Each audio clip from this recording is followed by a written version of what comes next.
ಎಲ್ಲರಿಗೂ ದೀಪಾವಳಿ ಹಬ್ಬದ ಹಾರ್ದಿಕ ಶುಭಾಶಯಗಳು. ಇವತ್ತು ನಾವು ದೀಪಾವಳಿ ಹಬ್ಬಕ್ಕೆ ಪರ್ಫೆಕ್ಟ್ ಆಗಿರುವಂತಹ ಪೈನಾಪಲ್ ಹೋಳಿಗೆ ಹೇಗೆ ಮಾಡೋದು ಅಂತ ತಿಳ್ಕೊಳ್ಳೋಣ. ಫಸ್ಟ್ ನಾನಿಲ್ಲಿ ಕಣಕ ರೆಡಿ ಮಾಡ್ಕೊಳ್ತಾ ಇದ್ದೀನಿ. ಅದಕ್ಕೆ 2 ಕಪ್ಸ್ ಮೈದಾ, ಸಾಲ್ಟ್, ಅರಿಶಿನ, ವಾಟರ್ ಹಾಕಿ ಮಿಕ್ಸ್ ಮಾಡ್ಕೊಳ್ಳೋಣ.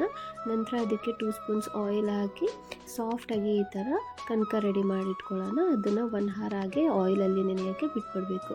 ನೆಕ್ಸ್ಟ್ ಹೂರಣ ಪ್ರಿಪೇರ್ ಮಾಡ್ಕೊಳ್ಳೋಣ. ಅದಕ್ಕೆ ಒಂದು ಪ್ಯಾನಲ್ಲಿ 2 ಸ್ಪೂನ್ಸ್ ಗೀ ಅಥವಾ ಆಯಿಲ್ ಹಾಕ್ಕೊಂಡು ರವೆ, ಕಾಯಿ ತುರಿ ಹಾಕ್ಕೊಂಡು ಹಸಿ ವಾಸನೆ ಹೋಗೋ ತನಕ ನಾವು ಫ್ರೈ ಮಾಡ್ಕೊಬೇಕು. ನಂತರ ಅದಕ್ಕೆ ನಾವು ಪ್ರಿಪೇರ್ ಮಾಡ್ಕೊಂಡಿರುವಂತಹ ಪೈನಾಪಲ್ ಪ್ಯೂರಿ ಮತ್ತು ಬೆಲ್ಲ ಆರ್ ಶುಗರ್ ಕೂಡ ಹಾಕ್ಕೊಳ್ಬೋದು ನೀವು. ಹಾಕಿ ನೀಟಾಗಿ ಮಿಕ್ಸ್ ಮಾಡ್ಕೊಬೇಕು. ಲಾಸ್ಟಲ್ಲಿ ಸ್ವಲ್ಪ ಏಲಕ್ಕಿ ಪೌಡರ್ ಹಾಕ್ಕೊಂಡು ಮಿಕ್ಸ್ ಮಾಡಿಕೊಂಡ್ರೆ ನೋಡಿ ನಮಗೆ ಈ ಥರ ಹೂರಣ ರೆಡಿ ಆಗುತ್ತೆ.